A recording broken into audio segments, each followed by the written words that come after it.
मैं pastor Harinarayan Rao oneness apostolic pentecostal church Mal Bazar से प्रिय भाई और बहनों, विशेष तौर से व्हाट्सएप ग्रुप से जुड़े हुए प्रत्येक भाई बहनों और प्रत्येक भाइयों को, सब एडमिन भाई बहनों को दिल के हृदय के गहराई से आप सबों को जय मसीह की अभिनंदन करता हूं। विशेष तौर से आप सबों को धन्यवाद देता हूं। बीते एक महीने से मैं वायरल फीवर से पीड़ित था और आप सबों ने इस ग्रुप में होके मेरे लिए चंगाई के लिए आप लोगों ने प्रार्थना किए, इसलिए आप सबों को धन्यवाद देता हूं। आप सबों को पारिवारिक जीवन के लिए, मसीह जीवन में आप लोगों को परमेश्वर बहुतायत की आशीष दे। प्रिय भाई और बहनों, आज फिर से दोबारा एक बार आप सबों से मिलने के लिए इस ग्रुप के साथ फिर से मैं उपस्थित हुआ हूं, परमेश्वर का कुछ वचनों को लेके। विशेष तौर से एक छोटा सा दुआ में जाना चाहूँगा वचन को बांटने से पहले। धन्यवाद स्वर्ग में विराजमान जीवित परमेश्वर प्रभु यीशु मसीह, आपको धन्यवाद देता हूँ प्रभु यीशु मसीह। बीते पूरे महीना प्रभु आपने मुझे संभाल के रखा, परिवारों को भी संभाल के रखा, और इस व्हाट्सएप ग्रुप्स में जुड़े हुए प्रत्येक परिवार को भी प्रभु आपने संभाल के रखा। विशेष तौर से मेरे लिए जितने लोगों ने प्रार्थना की है प्रभु, ये आपका अनुग्रह का आशीष था प्रभु। जो लोग मुझे देखे नहीं है लेकिन इस व्हाट्सएप ग्रुप के द्वारा प्रभु उन लोगों ने प्रार्थना किए थे प्रभु, उनके दुआओं के द्वारा, प्रार्थनाओं के माध्यम से प्रभु मैं आज स्वस्थ हूँ प्रभु, और इसीलिए मैं आपको धन्यवाद देता हूँ प्रभु, ताकि आपके कलाम को मैं बांट सकूँ, आपके वचन के आधार पर अपने जीवन को परिवर्तन कर सकूँ और आपके बुलाहट को मैं समझ सकूँ प्रभु। मुझे आगे बढ़ने में, शास्त्र वचन को जानने में, शास्त्र वचन में जड़ पकड़ने में प्रभु यीशु आप मदद कीजिए, और पवित्र आत्मा आप मेरा सहायता कीजिए, अगुवाई कीजिए, ताकि बाइबल के आधार पे अपना संपूर्ण जीवन प्रभु यीशु आपको मैं समर्पित कर जीवन जी सकूँ प्रभु।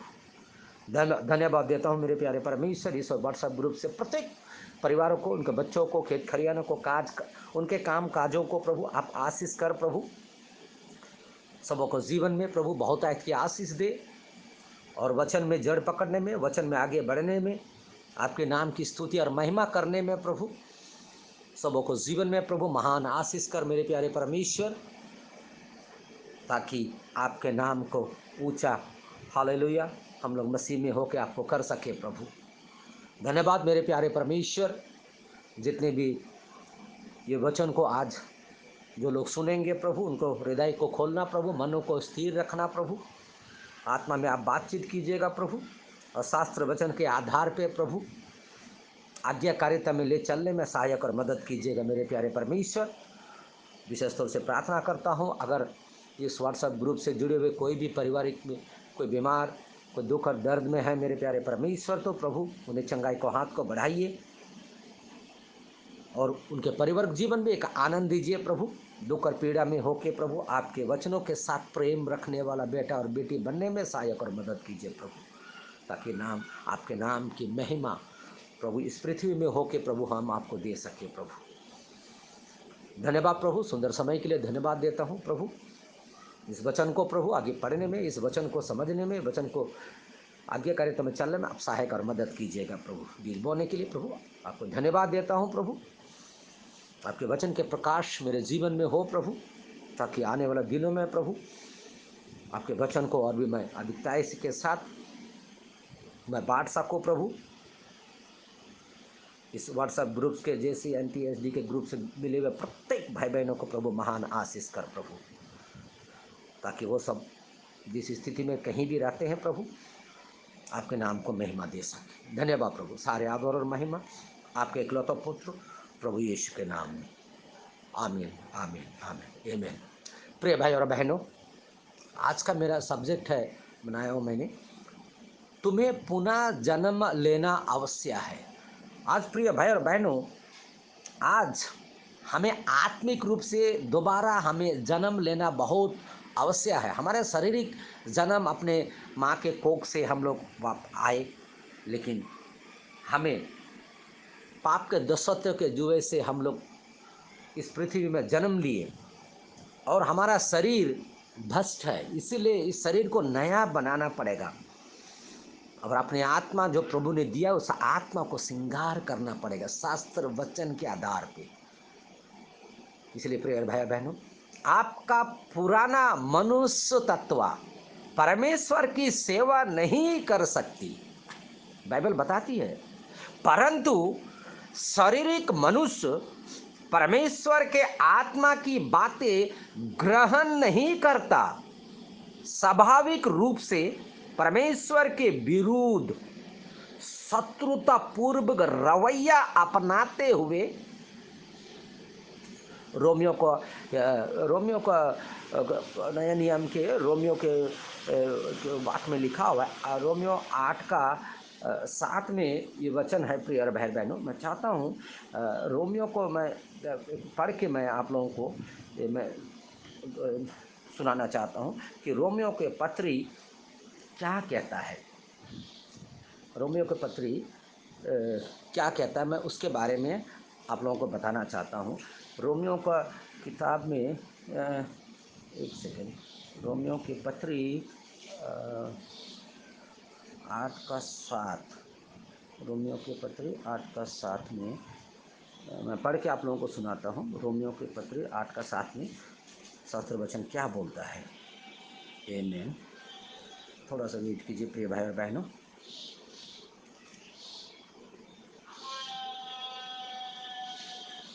रोमियो को पत्री में लिखा हुआ है 8 का 7 में, क्योंकि शरीर पर मन लगाना तो परमेश्वर से बैर रखना है, क्योंकि ना तो परमेश्वर की व्यवस्था के अधीन है और ना ही हो सकता है।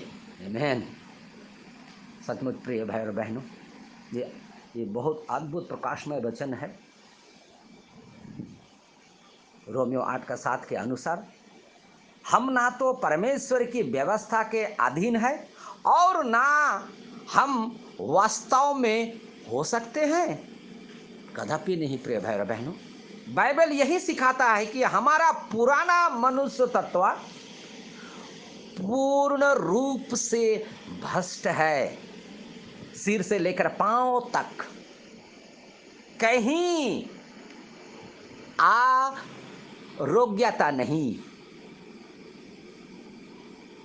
सर से लेकर पांव तक प्रिय भाई बहनों आरोग्यता नहीं, योग्य नहीं है। प्रिय और भाई बहनों, बिल्कुल योग्य नहीं है। शास्त्र वचन यही बोलता है कि पूरे ना सिर से लेकर पांव तक हमारा पूरा शरीर परमेश्वर की स्तुति महिमा करने में आरोग्यता नहीं है, एकदम नहीं है। इसीलिए हमें पुनः जन्म लेना बहुत ही आवश्यक है, पुनः जन्म लेना इसी वचन को बोलता है। और एक वचन को मैं पढ़ के सुनाना चाहता हूँ आप लोगों को। यशाया पुराना नियम में है, यशाया रति सुसमाचार के 1:6 में शास्त्र वचन में लिखा हुआ है। यशाया रति सुसमाचार 1:6 में शास्त्र वचन क्या बोलता है। 1:6 में लिखा हुआ है, पांव से सिर तक कहीं भी कुछ आरोग्यता नहीं, केवल चोट और कोड़े की मार के चिन्ह और सड़े हुए घाव है जो ना दबाए गए, ना बांधे गए, ना तेल लगाकर नरमाए गए। सचमुच प्रिय भाई बहनों, ऐसा रहते सुसमाचार 1:6 हमें प्रकाशन देता है। उसका हृदय सब बातों से बढ़कर कपटपूर्ण है तथा अत्यंत अत्यंत दुष्टता से भरा हुआ है। यही कपटपूर्ण के कारण भ्रष्ट हो गया है। जब तक हम इस नए जन्म का अनुभव नहीं कर लेते, हम स्वर्ग के राज्य में प्रवेश नहीं कर सकते। प्रिय भाई और बहनों, जब तक हम इस नए जन्म का अनुभव नहीं कर लेते, हम स्वर्ग राज्य में प्रवेश नहीं कर सकते। वो सियोन देश में हम लोग प्रवेश नहीं कर सकते। प्रिय भाई और बहनों, प्रभु यीशु मसीह ने कहा, तुम्हें नई सिरे से जन्म लेना अवश्य है। प्रभु यीशु मसीह ने कहा कि तुम्हें नई सिरे से जन्म लेना अवश्य है। यूहन्ना रचित सुसमाचार, नया नियम, यूहन्ना रचित सुसमाचार उसका 3:7 में शास्त्र वचन कहता है, अचंबा ना कर कि मैंने तुझसे कहा, तुझे नई सिरे से जन्म लेना अवश्य है। वह जो परमेश्वर के राज्य में प्रवेश करना चाहता है, उसके लिए नए सिरे से जन्म लेना अवश्य है। सचमुच प्रिय भाई बहनों, ये उनके लिए नया जन्म है जो परमेश्वर के राज्य में, यानी स्वर्ग राज्य में, यानी सियोन देश में प्रवेश करना चाहता है। उनके लिए, ये वचन उनके लिए है। शास्त्र वचन लिखा है, तुम्हें नए सिरे से जन्म लेना अवश्य है।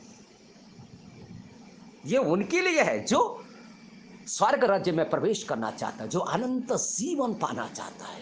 ये उनके लिए है। प्रिय भाई और बहनों, और वचन में है गलतिया, नए नियम का गलतिया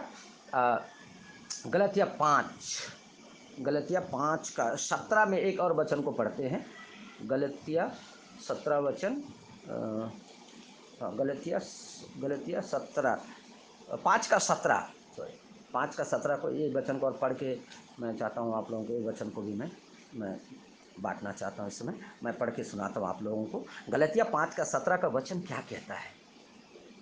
वचन में लिखा हुआ है, प्रिय भाई और बहनों, क्योंकि ये शरीर आत्मा के विरोध में और आत्मा शरीर के विरोध में लालसा करता है, और ये एक दूसरे के विरोधी है, इसीलिए कि जो तुम करना चाहते हो वह ना करने पाओ।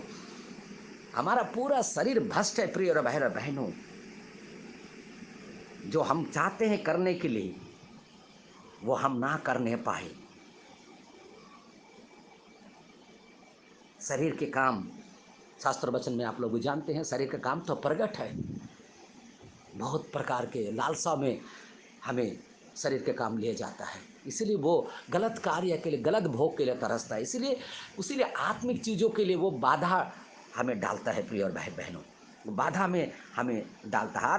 और एक याकूब के पत्र हम देखते हैं, याकूब 3:12 में शास्त्र वचन में ऐसा लिखा हुआ है, 3:12 में, हे मेरे भाइयों, क्या अंजीर के पेड़ में जैतून या दाख की लता में अंजीर लग सकते हैं?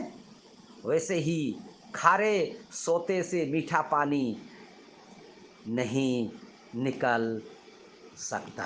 सचमुच प्रिय भाई बहनों, आज का वचन बहुत प्रकाशमय वचन है कि हमें पुनः जन्म लेना बहुत आवश्यक है। रोमियो का पत्री 14:11 में भी शास्त्र वचन में कहता है, क्योंकि लिखा है कि प्रभु कहता है, मेरे जीवन की सौगंध कि हर एक घुटना मेरे सामने टिकेगा और हर एक जीव परमेश्वर को अंगीकार करेगा। फिलिपियों 2:10 और 11 का शास्त्र में लिखा हुआ है कि जो स्वर्ग में और पृथ्वी पर और जो पृथ्वी के नीचे है वे सब यीशु के नाम पर घुटना टेकेंगे। और 11 में लिखा है, और परमेश्वर पिता की महिमा के लिए हर एक जीव अंगीकार कर ले कि यीशु मसीह ही प्रभु है। आमीन। प्रिय भाई और बहनों, रोमियो का पत्र 14 का 19 में लिखा है, इसलिए हम उन बातों का प्रयत्न करें जिनसे मेल मिलाप और एक दूसरे का सुधार हो। प्रेरितों का काम 4 का 12, और किसी दूसरे के द्वारा उद्धार नहीं, क्योंकि स्वर्ग के नीचे और मनुष्यों में और कोई दूसरा नाम नहीं दिया गया जिसके द्वारा हम उद्धार पा सके।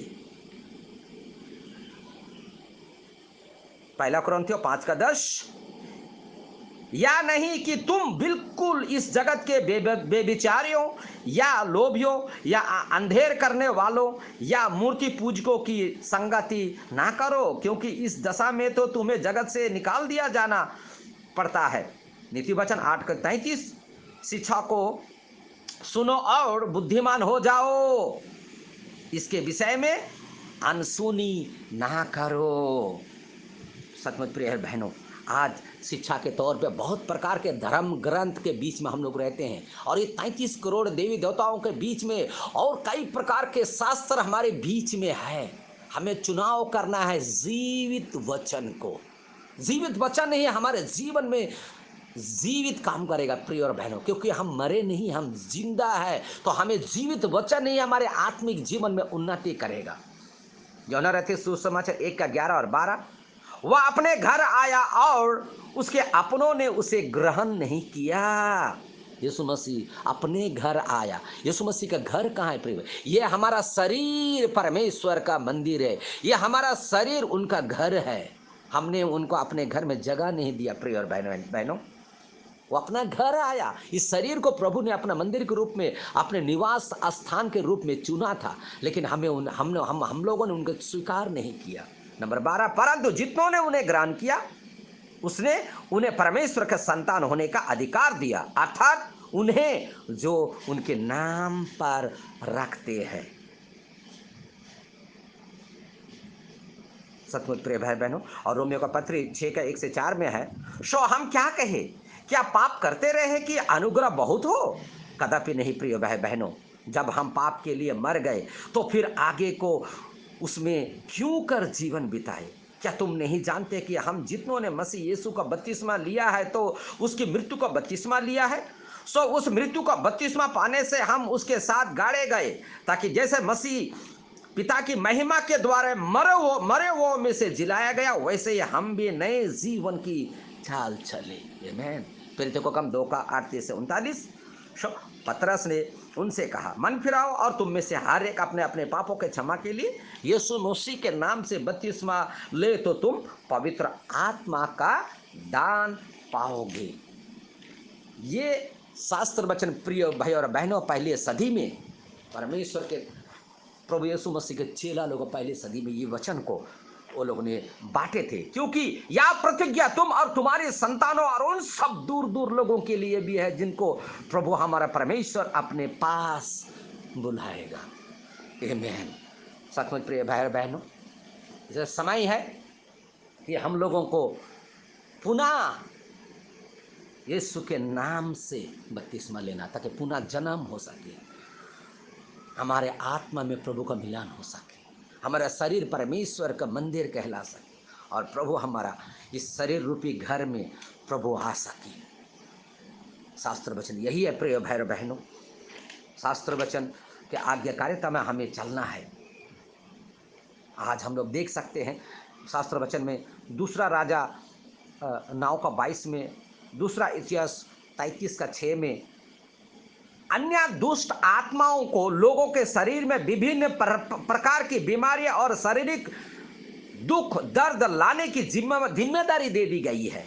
प्रेरितों का काम 10 का 38, ताकि वे कष्ट भोगते रहे। पहला राजा 22 का 23, लोगों को झूठी बातों पर विश्वास दिलाकर बहका देता है। धोखा देने वाली आत्माएं लोगों को उकसाती है, ताकि वे शैतान के दूतों को परमेश्वर का वचन समझने की गलती कर बैठे।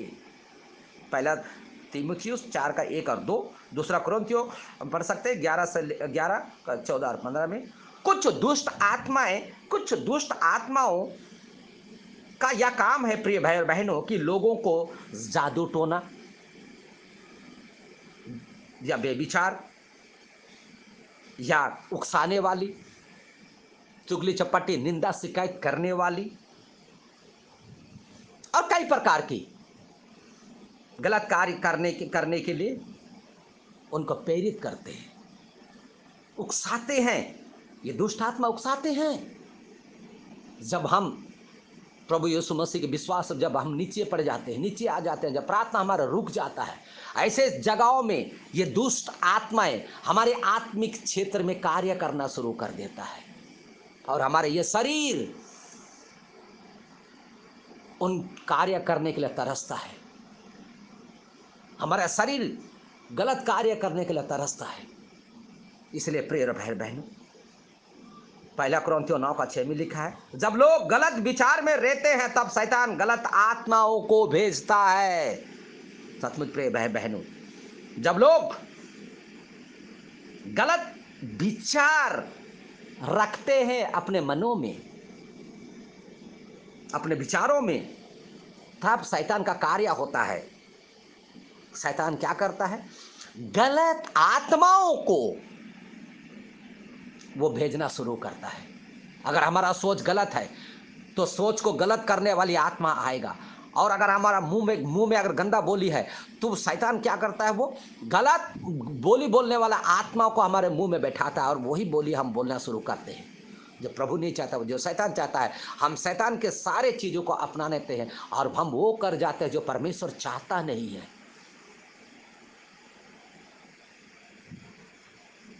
जब प्रभु वचन सब जब विश्वास में जब नीचे आ जाते हैं तो कई बार चिड़पन की आत्मा, कई बार मारपीट करने वाली चीज आती है तो हम मारपीट करते हैं। तो जो आत्मा क्या करता है? मारपीट करने वाली आत्माओं को भेजता है और हमारा मसीह जीवन में हम ऐसा काम कर जाते हैं जिसका वर्णन नहीं कर पाते। जो प्रभु चाहता नहीं है हम वो कर जाते हैं। जब आँख खुलता है तब हम लोग पश्चाताप करते हैं। क्या लाभ प्रिय भाई और बहनों, क्या लाभ? किसको खुश करेंगे हम लोग? अंतिम समय में पश्चाताप मायने नहीं रखता है, कोई लाभ नहीं। एक मसीहा जीवन जीते हुए और गलत कार्यों में जीवन बिताना, अपने मुंह को अपने चौकसी में नहीं रखना, अपने आँखों को अपने वश में नहीं रखना, अपने सोच और विचारों को आत्मिक चीज में नहीं रखना, हम खो देते हैं प्रिय और भाई बहनों, और इतने दूर चले जाते हैं, वापस आने के सारे रास्ता बंद हो जाता है। हम देख सकते हैं आज समाज में प्रिय भाई और बहनों, ऐसे मसीह भाई बहनों को जो शुरुआत किए थे, एक अच्छा चरित्र, एक अच्छा स्वभाव, एक अच्छा प्रार्थना, एक अच्छा उपास प्रार्थना, एक अच्छा मसीही संगति, लेकिन एक आंधी, एक तूफान उनके जब जीवन में आया, वो लोग गिर गए, उठ खड़े नहीं हो पाए प्रिय भाई बहन। नहीं प्रिय भाई बहन, आंधी और तूफान हमारे मसीह जीवन में तो आएंगे। बीमारी, दर्द इसी पृथ्वी में है, जब तक हम जीवित हैं आएंगे, हमें उनको सामना करना है। और हम लोगों के पास प्रार्थना है प्रिय बहनों, हम लोगों के पास ग्रुप है, हम लोगों के पास भाई बहन लोग हैं, हमें उनसे मदद लेना है ताकि हमारा आत्मिक बल, आत्मिक सोच, हमारे आत्मिक जीवन मजबूत रहे प्रार्थना के माध्यम से। आज प्रार्थना का योद्धा लोग हैं, हो सकता मुलाकात नहीं है, लेकिन मोबाइल के जरिए, व्हाट्सएप के जरिए, इस ग्रुप के जरिए हम एक दूसरे को प्रार्थना के माध्यम से मदद कर सकते हैं, एक मसीह होने के नाते प्रिय और भाई बहन। इसीलिए शास्त्र वचन में जड़ पकड़ना है, प्रार्थना में जड़ पकड़ना है प्रिय और भाई बहनों। और शैतान के सारे जो गलत कार्य हैं उन्हें उनके कार्यों में नहीं, बल्कि प्रभु यीशु मसीह के अद्भुत कार्यों में और विश्वास में आगे बढ़ना है। फिर हम देख सकते हैं हमारे मसीह जीवन में आशीष की बौछावर, अनुग्रह और दया के बौछावर के नींव में हम रोपे गए हैं और हमारे हृदय में, हमारे मनों में एक नया आत्मिक विश्वास में वृद्धि होगा। इसलिए प्रिय बहनों, कुछ दर्द, कुछ तकलीफ तो जीवन, मसीह जीवन में होना चाहिए। मैं ये अनुभव किया, ये वायरल में 1 महीना तक मेरा शरीर बहुत बीमार था। मैंने ये अनुभव किया, बहुत हालत ख़राब था मेरा, लेकिन मुझे मालूम था जिसके साथ हम लोगों का मुलाकात, मेरा मुलाकात नहीं है, मैं जानता हूँ वो मेरे लिए प्रार्थना कर रहा है। मैं मेरा भी प्रार्थना था, मैं जानता था प्रभु मैं रोज़ रोज़ चंगा हो रहा हूँ, क्योंकि रोज़ मेरे लिए प्रार्थना हो रहा है। मैं इस दर्द से, इस बीमारी से बाहर निकलूँगा, क्योंकि मैं अनुग्रह के खेत में बोया गया मैं बीज हूँ, मैं अंकुरित होऊंगा। ये मेरा प्रार्थना था प्रिय बहनों, और मैं इन चीज़ों से बाहर निकला। इस संसार में कई प्रकार का दुख और दर्द वायरल इस संसार में है प्रिय बहनों। कुछ दर्द जीवन में रहना चाहिए, दर्द, कुछ तकलीफ हमारे जीवन में होना चाहिए। दर्द हमें यीशु मसीह का और करीब लेके जाएगा। जब कुछ दर्द है, प्रभु को धन्यवाद देना चाहिए, प्रभु ये दर्द है, मैं धन्यवाद कि मैं आपको जान पाया। ये अगर दर्द नहीं होता तो प्रभु मैं कहीं और भटकता। कुछ आत्मिक जीवन में, मसीह जीवन में कुछ दर्द रहना चाहिए, ताकि हम उस दर्द के साथ जुड़ के प्रभु को विश्वास में आगे हम बढ़ सकेंगे।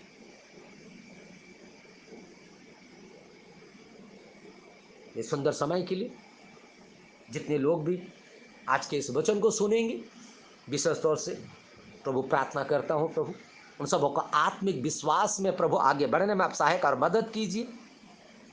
वचन में जड़ पकड़ सके प्रभु, सच्चाई से परिपूर्ण हो सके शास्त्र वचन के आधार पे। उन सबों को इस्तेमाल कर प्रभु आपके महिमा के राज्य के लिए प्रभु, बहुत सारे आत्माओं को जीत सके, ताकि सारे आत्मा सिय्योन देश में प्रवेश कर सके, जहाँ कोई दर्द नहीं, जहाँ कोई पीड़ा नहीं, जहाँ कोई वायरल नहीं, जहाँ कोई बीमारी नहीं, प्रभु के साथ सदा हम लोग रह सके। इस वचन के साथ आप सबों को प्रभु यीशु के मधुर नाम में आप सबों को जय मसीह का अभिनंदन करते हुए आज का मेरा संदेश यहीं तक था। प्रिय भाई और बहनों, मैं चाहता हूँ मेरे लिए आने वाले दिनों के लिए प्रार्थना कीजिएगा, ताकि मैं और नए वचनों के साथ आप लोगों के साथ फिर से दोबारा वचन के आधार पर मुलाकात कर सकूँ। धन्यवाद प्रभु, सारे आदर और महिमा आपके इकलौते पुत्र यीशु के नाम में। आमीन, आमीन, आमीन, आमीन।